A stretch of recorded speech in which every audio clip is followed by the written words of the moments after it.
It's Jeff Lavery from Barn Finds and owner of the Junkyard Find Mercedes-Benz 190E 2.316. A little bit of a different video today. I'm going to be showing you my latest find. That's rare parts that I'm going to hopefully install on this car at some point.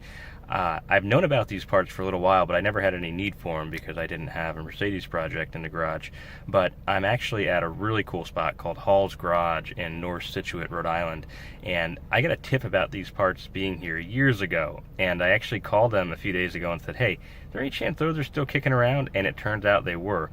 I'm going to go inside, pay the man, bring them out here, and I'll show you what I got. Hey guys, it's Jeff Lavery with Barn Finds, back for the latest update on my Junkyard Find 1986 Mercedes-Benz 190E 2.316 valve Cosworth.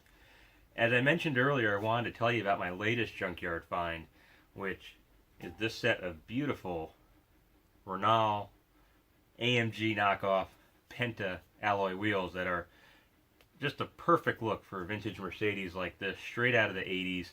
And great story about how these came about. But before I get into that, I just want to highlight the fact that junkyards have been a great resource for me over the years. I've written about them on barnfinds.com as far as my visits to them, the owners I've met, the cars I've found, the stories I've uncovered, and of course the parts that I find there oftentimes end up on eBay and really help keep some of these projects going based on what I'm able to get for them, just because I know what's valuable for folks who are into the old Euro cars like I am. But all that aside, my bigger lesson for the day is, junkyards are a great resource, especially if you take the time to get to know the owners, listen to their stories, find out how they got there.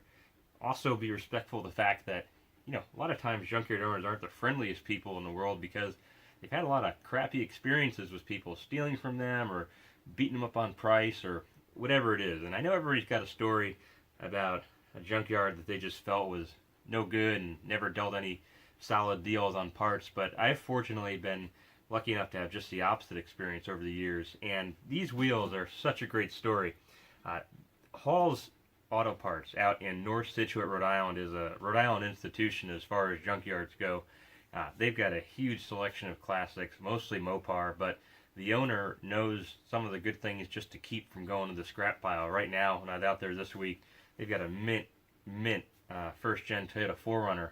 Got some rust, but it's a true survivor. And I hadn't been there in about 3 years. They had kind of dwindled down their inventory in terms of things that I was into. But I remember the last time I was there, the owner caught wind of the fact that I was into old Euro cars. And he said, well, I've got a set of wheels that look like AMG wheels from a Mercedes. I don't know what I'm going to do with them. I've had them for years, and at the time I only had old BMWs, so they weren't of much use to me. But once I got this Cosworth in my hands, I thought of them, and I called them up and said, it's been about 3 years, but I remember you mentioned having a cool set of period 80s Mercedes wheels. Maybe they're AMG or AMG knockoffs. And they said, oh yeah, I still got them. So sure enough, drove out there. They were sitting in a trailer out in the back of the property, and I was thrilled because they're in excellent condition.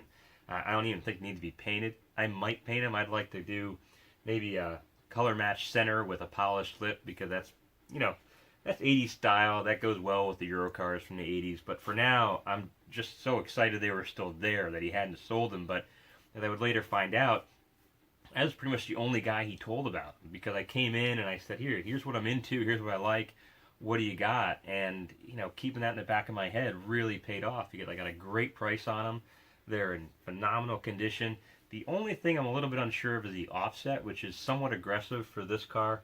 The 190 is happiest with maybe a plus 33. These are a plus 23, so they might poke out a little bit, but I'm thinking with the fender flares that came on the Cosworth, it'll be a good look. So I'm going to test fit these. I don't have a ton of space in this garage. I've got 3 cars crammed in here, but we're going to jack this car up, get that one back wheel off, and just see how these look. Maybe the offset isn't too dramatic, that it will still look pretty cool with this 80s DTM racer for the street. So hold tight, we'll check it out.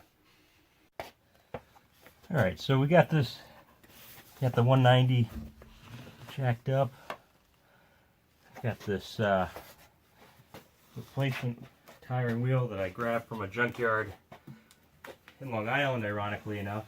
before having the car shipped out. And now I'm just gonna mount this up here. I think this is gonna work fairly well. I'm not seeing any real clearance issues with the brakes and whatnot. I mean, it's a little bit snug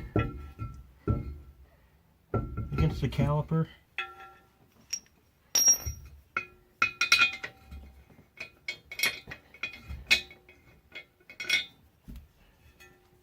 Just let that hang there for a minute.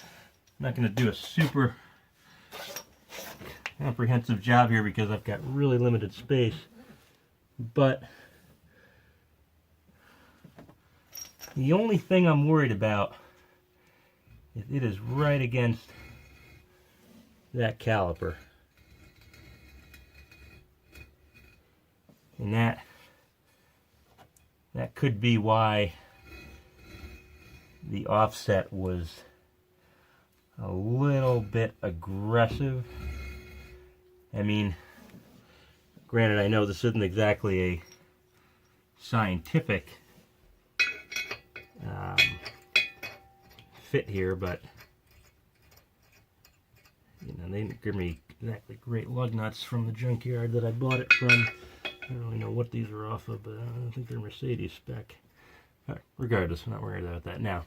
Now, I do think it looks pretty good, but like I said, my concern is really, from what I can see, maybe about, gosh, against the back of the wheel and the front of the caliper, barely 1/4 of an inch. Now, that, again, that's not the end of the world. You can run a spacer to compensate for that, real small spacer, but ideally I wouldn't have to. Now, I think there is just barely enough clearance that we can get away with this, but you know, as you probably figured out by now, I don't really do things in great order. I get excited about the parts I find before I ever get close to having this car running yet, which that day is coming, don't get me wrong. But overall, I'm pretty psyched with how these look. They're nice and flush with the fender, which is great to see.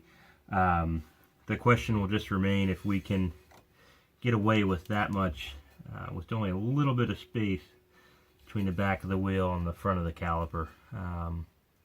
But overall, I think it's close enough that we can call this yet another great junkyard find, and what a perfect fit for a car like this Cosworth that came out of a junkyard itself.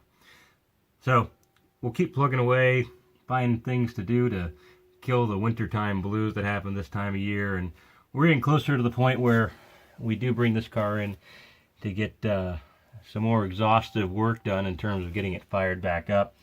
I can tell you, just being under here, the the rust that I noted in previous episodes doesn't appear to be affecting anything structural, which is great to see.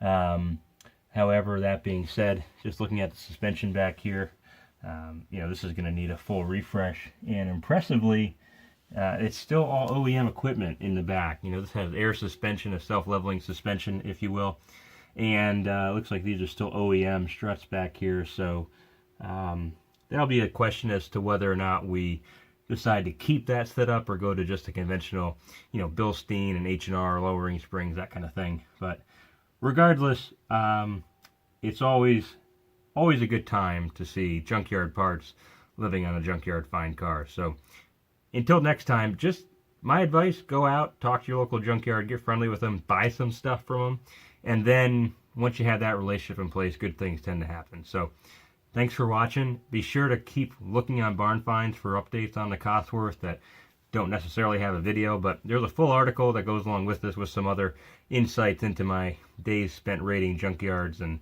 finding great parts within them. So thanks for watching, and we'll see you guys soon.